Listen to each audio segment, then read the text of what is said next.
예수님께서 십자가에 죽으시기 직전에 이런 말씀을 하셨어요. 마지막 말씀이죠. 예수께서 신포도주를 받으신 후에 이르시되 다 이루었다고 말씀을 하셨어요. 예수님께서 하실 일을 다 하셨다는 거예요. 우리의 구원을 위해서 필요한 모든 일을 다 완수하셨다고 말씀하시고 숨을 거두셨습니다. 근데 우리의 구원을 위해서 예수님께서 다 하셨다고는 하는데, 그런데 우리가 보기에 이 세상과 우리 인생에 여전히 문제가 많고 고난이 많습니다. 여러 가지 질병으로 인해서 종종 몸이 아프기도 하고요. 사람들과의 이 편안한 관계가 잘 지속되지 못하고 아무리 해도 관계가 잘 개선되지 않는 그런 안타까움도 있어요. 그리고 우리 속에도 이 죄악성과 부족함이 남아 있어서 나도 괴롭고 남도 힘들게 하는 그런 면도 있습니다. 그리고 세상에는 여전히 부조리와 악한 자들이 많고요. 그리고 악한 영들과 사탄도 활개치고 있습니다. 그런데 예수님께서 도대체 무엇을 다 이루었다고 말씀하신 것일까요? 그런데 의구심이 가끔 생기기도 하는 것이죠. 그래서 먼저 우리가 알아야 될 것은 우리가 살면서 당하는 이런 모든 문제들과 고난의 원인이 무엇인지 우리가 제대로 알아야 합니다. 하나님께서 가르쳐 주셨어요. 그것은 바로 우리의 죄로 인한 하나님의 진노와 심판 때문에 이 모든 고난과 고통이 온 것입니다. 우리 조상 아담과 하와가 하나님의 지엄하신 명령을 거역함으로 인해서 하나님께서 진노하셨고 그들의 죄악을 심판하셔서 이렇게 선고하셨습니다. 창세기 3장 17절에 땅은 너로 말미암아 저주를 받는다. 우리 사람들의 죄로 말미암아 온 세상 이 지구 땅이 저주를 받는 거예요. 그렇게 해서 너는 평생에 수고해야 먹고 살 수 있을 것이다. 그전에는 어디 가나 먹을 것이 널려 있었는데 에덴 동산에서는 이제는 수고해야 겨우 먹고 살 것이다. 그리고 일을 하는데 땅이 가시덤불과 엉겅퀴를 내기 때문에 참 쉽지가 않을 것이다. 얼굴에 땀을 흘려야 먹을 것을 먹을 수 있을 것입니다. 우리 사람의 죄로 인해 온 세상이 이렇게 저주를 받은 것이죠. 그리고 온 세상을 다스리며 영원토록 영광스럽게 살아야 할 우리 사람이 이 죄로 인해서 흙으로 돌아가는 죽는 존재가 되어버리고 말았습니다. 우리의 죽음이 결국 우리가 살면서 겪는 모든 질병과 사고들, 노쇠해지면서 당하는 육신의 고통들, 그리고 죽음과 이별, 모든 고통의 원인이 되었어요. 결국 죽음을 향해서 가는 그런 과정들이죠. 자, 이와 같이 죄로 인해서 우리가 많은 수고와 고난과 결국 죽음까지 당하게 되었는데 이런 모든 문제들을 해결할 길이 없을까요? 사람들이 싸우지 않고 서로 사랑하며 행복하게 살 수는 없을까요? 우리가 죄악과 허물이 없는 온전한 사람이 될 수는 없을까요? 우리가 아프지 않고 죽지 않고 건강하게 영원히 살 수 없는 것일까요? 어떻게 생각하면 하나님께서 우리를 사랑하신다면 고난 가운데 이렇게 살아가는 우리를 불쌍히 여기시고 그리고 그냥 용서해 주시면 될 거 아닌가, 그렇게 생각할 수도 있겠죠. 그런데 문제는 하나님께서 그렇게 아무 원칙도 없이 마음대로 하실 수 있는 것이 아니라는 거예요. 왜냐하면 하나님께서 세상 모든 것을 공의롭게 다스리시는지 지켜보고 있는 수많은 천사들과 악한 영들이 있기 때문이에요. 그리고 우리 모든 사람들에게는 전부 양심이 다 있단 말이에요. 지혜와 양심이 있어서 생각하고 느끼고 판단하는 바가 있거든요. 그렇기 때문에 무엇이 옳고 그른지 공평한지 공의로운지 다 알아요. 다 쳐다보고 있는 거죠, 하나님을.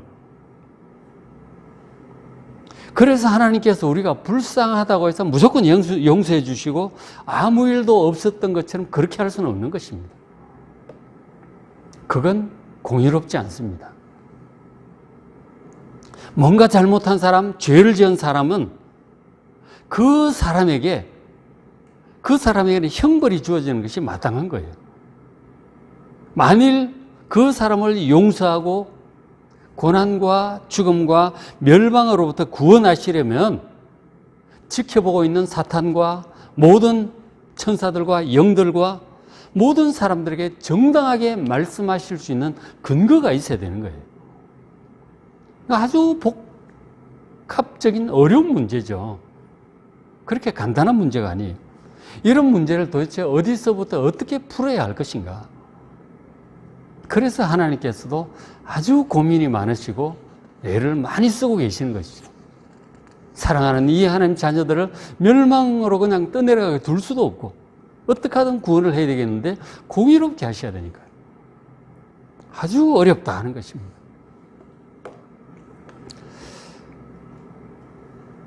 자, 하나님의 진노라고 하는 단어를 우리가 보게 되는데 우리가 하나님께서 우리 사람들을 사랑하신다는 말을 많이 들었잖아요. 하나님은 사랑이시라. 하나님이 세상을 이처럼 사랑하사 뭐 이런 말씀들을 참 많이 들었는데 그런데 하나님은 지금 진노하고 계신다고 말씀하고 계시는 거예요. 사랑하시면서도 우리의 죄로 인해서 사람들을 향하여 진노하고 계신다고 말씀합니다. 왜 진노하실까요? 1장 18절, 로마서 1장 18절에 사람들의 이 모든 불의 때문에 크게 경건하지 않음, 하나님을 향한 이 불경건, 마땅히 온 세상이 창조주인 하나님을 경외하고 예배드리고 섬겨야 될 텐데 그렇게 하지 않는 불경건함, 그리고 사람들을 향한 모든 악한 이 불의함들, 이런 것들로 인해서 하늘로부터 하나님의 진노가 우리 사람들에게 쏟아져 내리고 있습니다. 그래서 세상이 저주를 받고 이런 고난을 겪고 수고하고 죽고 멸망해 가는 거예요.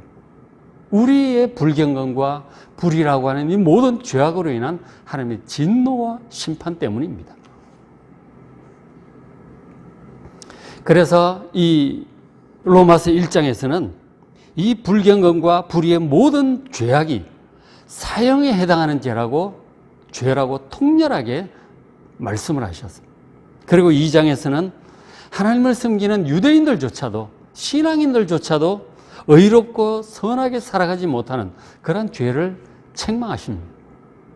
그리고는 3장에서 전체적으로 우리 인간의 죄악된 실상을 최종적으로 이렇게 책망을 하셔요. 로마서 3장 9절에 그러면 어떠하냐? 우리는 나으냐? 결코 아니다.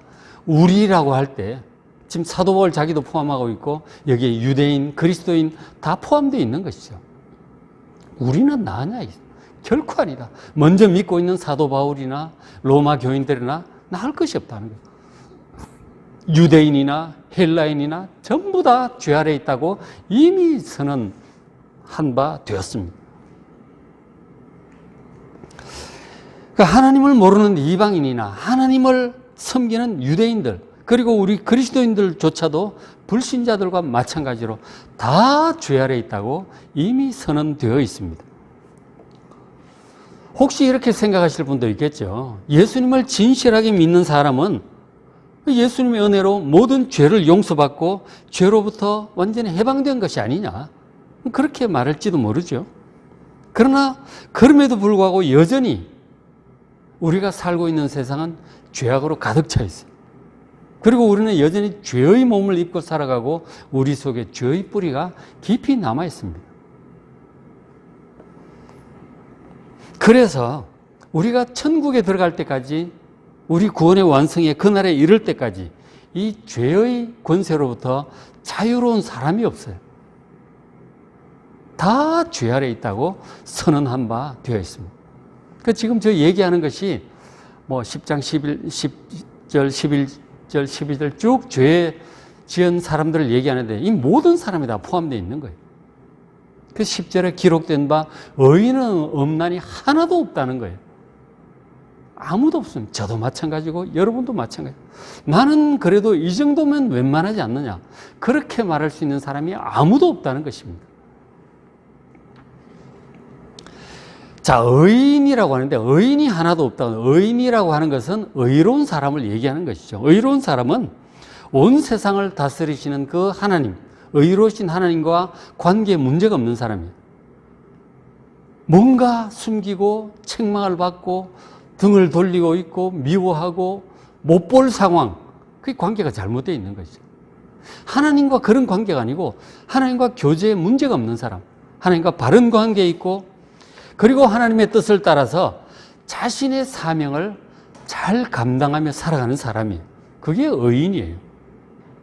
그런데 사람들 중에는 의인이 하나도 없다고 말씀을 하는 거예요. 자, 보십시오. 11절에 깨닫는 자도 없고 하나님을 찾는 자도 없어요. 우리 사람들 중에서 스스로 우러나서 내가 하나님을 좀 찾아야 되겠다. 스스로 지혜가 있고 양심이 밝아서 내가 하나님을 찾고 하나님과 바르게 교제를 해야 되겠다 라고 스스로 하나님을 찾아가는 사람이 없어요. 안타깝게도 타락한 우리 사람들의 본성 속에는 그런 신령한 지혜가 없는 것입니다. 우리가 지금은 예수를 믿고 하나님을 잘 섬기고 있죠. 그런데 그것도 여러분 잘 생각해 보십시오. 그게 우리 스스로 자발적으로 지혜가 있어서 양심이 밝아서 하나님을 찾아왔는가? 잘 생각해 보십시오. 그렇지 않습니다. 우리가 지금 하나님을 섬기게 된 이것은 저도 마찬가지고요. 과거에 이 전도자들의 우리를 향한 끈질긴 전도와 기도가 있었어요. 그래서 우리에게 수없이 권면을 한 것이죠. 그 역할을 부모님이 했을 수도 있고 친구가 했을 수도 있고 이웃의 어떤 교회 교인들이 했을 수도 있습니다. 그런 전도자들이 있었던 거예요. 그리고 우리가 처음 신앙생활 했을 때 뭘 다 알겠습니까? 믿음이 형편없죠. 그런데 목사님들의 그 기도와 말씀과 눈물 어린 그런 섬김들이 있었던 거예요. 그래서 우리의 영안이 열려서 이 바른 믿음을 갖게 된 것이죠. 하나님을 알게 된 거라고요. 예수님의 은혜를 깨닫게 된 것이죠. 그리고 부모님들의 헌신이 있었고요. 믿는 부모님들의. 그리고 먼저 믿은 수많은 성도들의 기도와 헌신이 없었다면 우리 스스로 하나님을 찾고 깨닫지는 못했을 것입니다.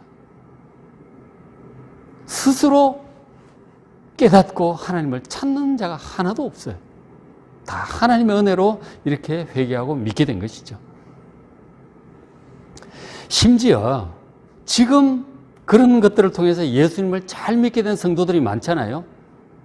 예수님을 진실한 마음으로 잘 믿는 성도들이 있지만, 많이 있지만 그들조차도 만일 지금 자기가 계획하고 있는 모든 일들이 다 해결이 되고 잘 풀려, 사업도 잘 되고 직장도 승진도 하고 돈도 넉넉해, 문제가 없어요. 걱정거리도 없고 그리고 건강도 좋아. 그러면 여러분은 어떻게 될 것 같습니까? 점점 우리의 관심은 뭐 좀 재밌는 거 없는가? 맛있는 거 어디 없나? 이제 그런 것을 찾아 헤매게 되죠. 육신을 따라서 그런 것들을 재미있는 것, 즐거운 일을 따라서 점점 가게 될 거예요. 안 그렇다고 여러분 자신할 수 있겠습니까? 근데 몇 분들 얘기 들어봤지만 그게 잘 안 되더라고요. 모든 게 문제가 해결되고 평안해지고 넉넉해지면 이게 기도도 잘 안 되는 거예요. 성경도 잘 안 봐지고 알게 모르게 육신자로 자꾸 흘러가더라는 거예요. 야, 이러면 안 될 텐데 그러면서도 기도가 안 돼. 성경도 잘 안 봐지더라는 거예요. 그 스스로 걱정이 되는 그런 상태가 되더라는 거예요. 그래서 이런 것들이 모든 것들이 해결되고 넉넉해지면 우리의 마음이 육신을 따라서 하나님께로부터 멀어져서 점점 세상을 향해서 빠져들어가는 거예요. 그런 얘기를 많이 듣잖아요. 그것이 우리 속에 숨어있는 뿌리 깊은 죄악성입니다. 그래서도 12절에 다 치우쳐 함께 무익하게 되고 선을 행하는 자가 없나니 하나도 없다는 거예요. 우리가 좌로나 우로나 치우치지 말고 정말 균형 잡고 바른 길을 잘 유지해서 가야 될 텐데 하나님께서 여호수아에도 그러셨잖아요. 좌로나 우로나 치우치지 말고 잘 하나님 말씀을 따라 가라고 하셨는데, 자문에도 그런 말씀이 있고 많죠. 좌로나 우로나 치우치질 말아야 되는데, 지금 우리가 좌파 우파 선거도 하고 막 그러지만 사람이 좀 치우치지 말고 잘 가야 되는데, 우리가 정치뿐만 아니고 어떤 일만 해도, 영적인 일도 항상 치우치는 거예요. 정말 하나님 말씀대로 바르게 잘 가야 되는데, 가다 보면 자꾸 인간적으로, 인본적으로 가기도 한가, 너무 막 이렇게, 자기가 천사인 양, 이 죄를 입은 육신을 살고 있는데 그것도 없는 양, 막 이렇게 너무 막 가다 보면 이제 이상하게 될 수가 있는 거예요. 신비주의에 빠지기도 하고, 막 그렇게 될 수가 있는 것이죠. 그러니까 좌로나 우로나 치우치지 않고 바른 길을 유지하는 것이 참 쉽지가 않습니다. 하다 보면 오래 치우치는 거예요. 치우치다 보면 무익하게 돼요. 치우치면 무익하게 된다니까요. 균형을 잘 잡고 가야 되는데, 균형을 여러분 잘 잡고 바른 길을 계속 가야 될 텐데, 그게 참 쉽지가 않다 하는 것입니다. 매사에 그래요. 쉽지가 않습니다. 그리고 또 우리 사람들의 모습을 보면 13절에 그들의 목구멍은 열린 무덤이다. 그러니까 이 목은 열린 무덤이에요. 그 속이, 무덤 속이 시체 썩는 데가 올라온다는 얘기예요. 그리고 혀로는, 말로는 속임을 일삼습니다.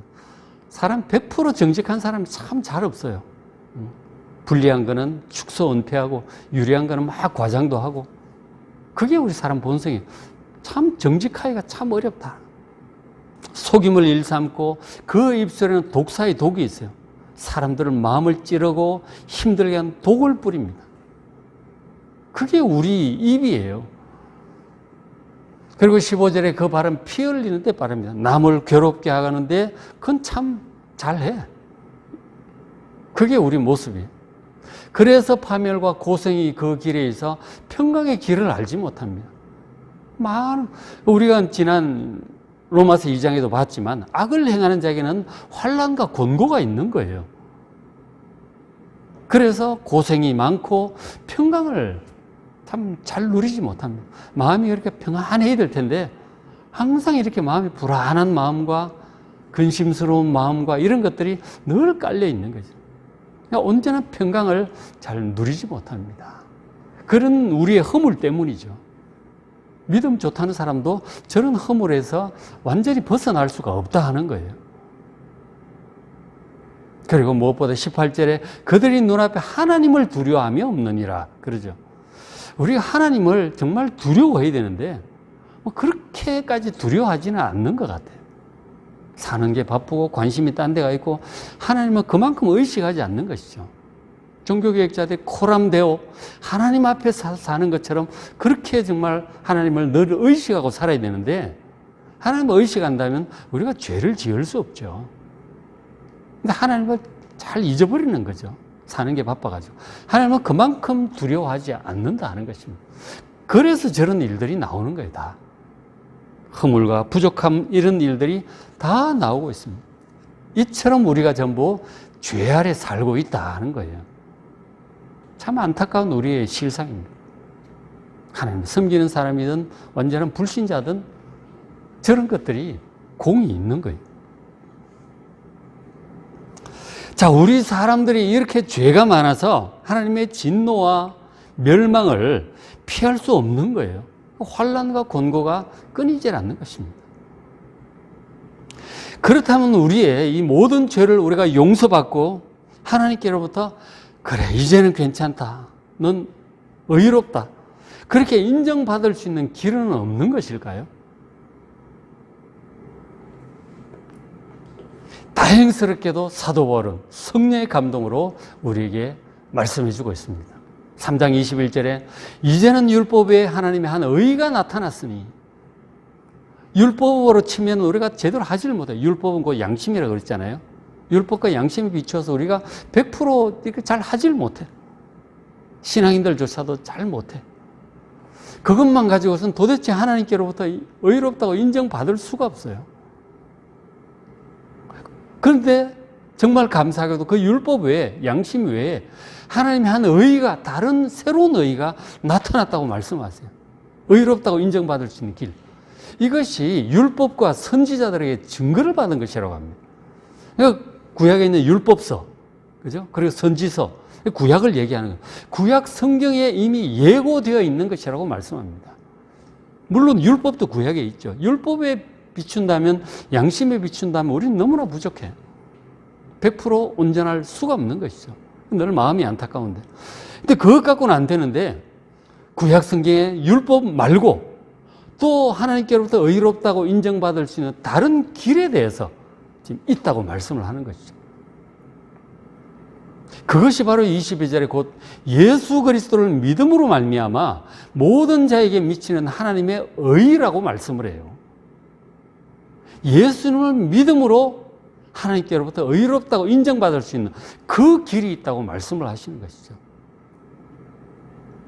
그러니까 우리가 잘함으로, 율법에 따라 양심을 따라 100% 잘함으로 의롭다고 인정을 받지를 못하는데, 저 의는 어떤 의냐면은 구약에 보시면 우리가 죄를 지어서 하나님의 진노를 받게 되었죠.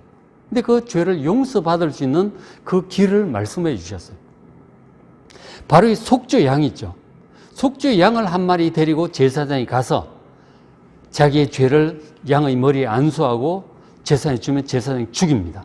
죽여서 피를 제단에 흘리고 그리고 태워서 하나님께 속죄제물, 화목제물을 드리는 거예요. 그러면 죄를 용서받고 하나님과 관계가 다시 회복이 된다고 하셨어요.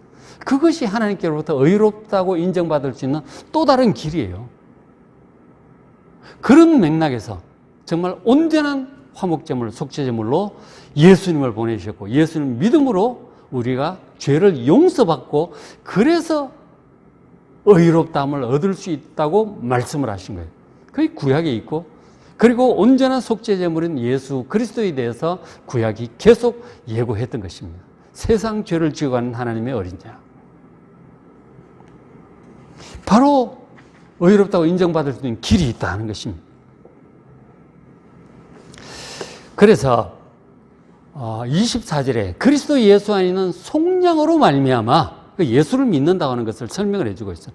예수 안에 있는 속량으로 말미암아 하나님의 은혜로 값없이 우리가 정말 우리의 노력이 아닌 은혜로 받는 거예요. 의롭다 하심을 얻게 되는 거라고. 예수 안에 있는 속량으로. 다르게 표현하면 25절에 이 예수를 하나님이 그의 피로서 말미암는 화목제물로 세우셨다 하는 것이죠. 그 화목제물이신 예수님을 믿음으로 속량함을 받아서 의롭게 되는 것. 이것이 바로 율법이 아닌 다른 행함으로서가 아닌 다른 방법으로 의롭다함을 얻을 수 있는 방법이에요. 예수님을 통해서 받는 의로움이에요. 예수를 믿는다고 하는 것은 바로 예수님이 우리를 위한 화목 제물이 되셔서 우리를 속량하신다는 사실을 믿는 거예요. 그게 예수를 믿는 것입니다. 먼저 속량이라고 하는 단어를 좀 설명을 드리면, 속량, 이 헬라로 아폴리트로시스라고 하는 이 단어인데, 이것은 이제 크게 세 가지 정도의 뜻이 있어요. 하나는 이 노예는 그냥 속박되어 있는 사람이죠. 종이에요. 그런데 이 노예를 위해서 누군가가 값을 대신 치름으로써 자유민이 해방되어 자유민이 되게 해주는 것. 그게 속량이에요. 값을 누군가 대신 치르고 자유민이 되게 한 거죠. 그 다음 두 번째로는 이 속량은 감옥에 갇힌 사람이죠. 역시 자유가 속박되어 있죠. 이 사람을 위해서 누군가 유력한 사람이 보증을 서줍니다. 이 사람은 내가 책임진다. 그래가지고 그 유력한 사람 덕분에 감옥에서 나와서 석방돼서 자유를 얻는 것. 그것도 속량이에요. 그 유력한 사람 한 개 속량이라고. 그 다음 세 번째로는 거액의 빚을 진 사람이 항상 그 채무자한테 늘 뭐 이렇게 죄인처럼 눈치 보고 살잖아요. 그런데 어떤 아주 큰 부자가 와서 그 돈을 내 대신 갚아준 거예요. 그래서 빚쟁이 상태로부터 해방된 것. 그것도 속량입니다. 그러니까 속량이라고 하는 것은 한마디로 뭔가에 속박되어 있는 사람이 누군가의 도움으로 해방되어서 자유롭게 되는 거예요. 속량. 기가 막힌 단어죠. 바로 그 속량이 그리스도 예수 안에 있음을 믿으시기 바랍니다. 하나님께로부터 모든 죄를 용서받고 의롭게 된 거예요. 하나님과 관계가 회복된 거라니까요. 이게 예수님의 속량이에요. 이것이 예수 구원의 복음이에요.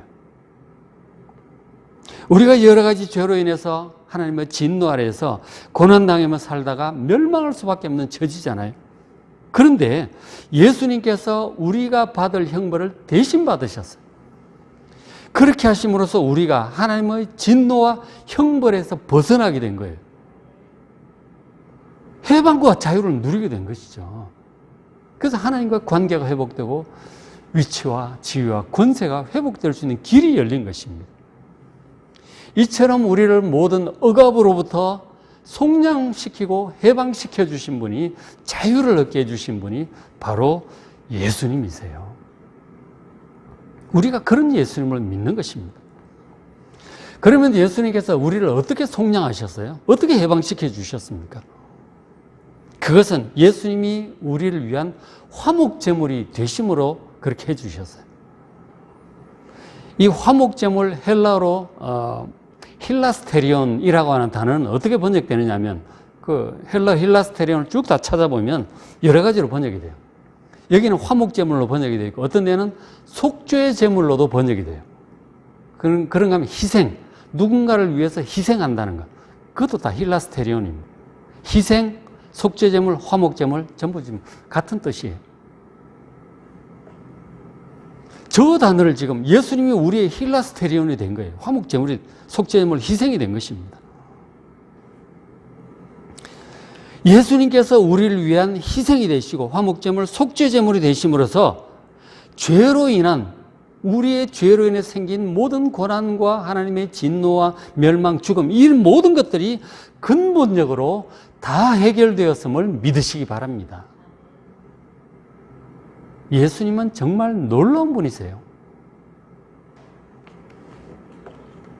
그래서 이사야 선지자가 이렇게 선포를 하죠. 이사야 53장 6절. 우리는 다 양 같아서, 갈 길 모르 양과 같아서 그릇 행하여 각기 제 길로 갔어요. 하나님께서 옳다 말씀한 그 길로 가야 될 텐데 다 스스로를 망하게 할 그 길로 가는 거예요. 속아서, 혹은 어리석음을 따라, 유혹을 따라 그릇 행하여 각기 망할 길로, 제 길로 다 갔어요. 그렇게 가면 끝은 결국 영원한 멸망이죠.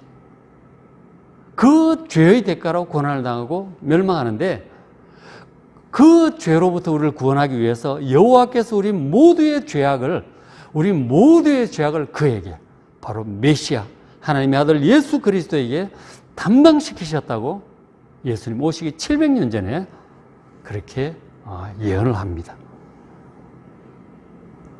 하나님의 외아들이 우리가 받을 형벌을 대신 다 받으셨어요. 하나님께서 우리를 죄로부터 구원하시고 모든 것을 회복시키시기 위해서 당신의 외아들에게 그렇게 하신 거예요. 예수님께서 우리 죄를 대속하신, 속량하신 저 일로 인해서 이제 사탄도 더 이상 우리를 정죄할 수 없습니다. 우린 다 용서받았어요. 죄값은 치러졌어요. 사탄이 하나님의 백성들을 정죄할 이유도 없어졌고, 그리고 천사들과 악한 영들과 어떤 사람들도 우리 하나님의 백성들을 정죄할 근거가 아예 뿌리채 없어졌음을 믿으시기 바랍니다. 예수님의 속량의 은혜예요. 여러분, 하나님 말씀을 믿으시기 바랍니다. 예수님께서 다 속량하셨어요. 다 형벌을 받으셨어요. 하나님 용서하셨습니다. 그 말씀을 성경이 선포하고 있어요. 여러분, 이 말씀을 그대로 믿으시기 바랍니다. 하나님께서 우리 죄를 더 이상 책망하지 않으시고 우리를 용서하시고 받아주시고 그리고 사랑하겠다고 선포하셨습니다. 지성소 휘장을 찌으시고 언제든지 누구든지 나에게 나와도 좋다 선포하셨어요. 그래서 예수님께서 십자가에 죽으실 때 내가 다 이루었다라고 주님께서 당당히 말씀하실 수 있었던 것입니다. 놀라운 일이죠. 자, 예수님께서 십자가에 죽으심으로 이루신 일들을 제가 다시 한번 정리합니다. 예수님께서 십자가에 죽으심으로 우리를 위해서 이루신 가장 중요한 일은 하나님과의 깨어진 관계를 다시 회복시켜 주신 거예요. 하나님 뵙기가 더 이상 두렵거나 무섭거나 죄송하지 않고 하나님 예수님의 피를 의지하여 비록 허물이 있을지라도 예수님의 피를 의지하여 하나님께 당당히 나아갈 수 있게 된 거예요. 예수님께 십자가에 이루신 일이 관계를 회복시켜 주셔서 지성소에 나갈 수 있습니다. 우리 사람들의 죄로 인해서 하나님의 심판과 형벌을 받아서 에덴 동산에서 쫓겨난 이후 우리 사람들은 저주 아래서 살았어요. 농사를 해도 해야 먹고 사니까 하는데 땅에서 가시덤불과 은근히 올라와요. 목축업을 해도 뭐 사산도 되고 질병도 들고 농사 짓는 사람 얘기 들어오면 여러 가지 병충해 때문에 고생이 많더라고요. 저희 매제도 쌀농사 하는데 벼농사 하는데 보면 그 벼멸구라든가 이런 거 한번 오면 정말 골치가 아픈 거예요. 그거 싸우느라 애를 쓰더라고. 토마토 농사하는 분, 상추 농사하는 분들 얘기를 들어보면 각각 이 병충해나 이런 것들 때문에 참 고생들 하다가 그것과 씨름해가면서 농사를 하는 것이. 가시덤불 은극기가 사방에서 올라오는 거예요. 직장생활 안 그렇습니까? 사업은 안 그래요? 다 그렇죠. 저주 아래 살아왔어요. 하나님 앞에서 쫓겨난 사람들의 마음은 늘 불안하고 여러 가지 일들로 염려와 두려움과 우울함에 시달려요. 그리고 인간관계도 늘 그렇게 편치만 않잖아요. 잘하려고 하는데도 갈등이 생기고 미움이 생기고 그리고 비교 열등감에 시달리기도 해요. 그러면서 타고난 능력을 제대로 발휘하지 못합니다. 참 안타깝게 살아가요. 자신의 부족함, 허물로 인해서 마음이 위축되고 억눌리고 자아를 실현하지 못하면서 그렇게 살아가요. 그리고 또 이 죄로 인해서 저주받은 세상 질병도 많아요. 지금 바이러스도 얼마나 기승을 떨고 있습니까? 이런 세상에서 종종 여러 가지 질병에 시달립니다. 그리고 불편한 사람들과 이 미운 사람들 때문에 마음이 괴로워요. 좀 잘해보고 싶은데 잘 안 돼. 용서가 안 돼. 그리고 죽음의 괴로움, 죽음을 우리가 생각을 안 해서 그렇지 정면으로 생각을 해보면 참 두렵기도 하고 불안하기도 하고 허무하기도 합니다. 그런 데 시달리며 살아가고 있는 것이죠. 그러나 이제 죄로 인한 이 모든 억눌림에서 우리를 해방시켜 주시려고 예수님께서 우리가 받을 하나님의 진노와 형벌을 십자가에서 우리 대신 모두 받으셨어요.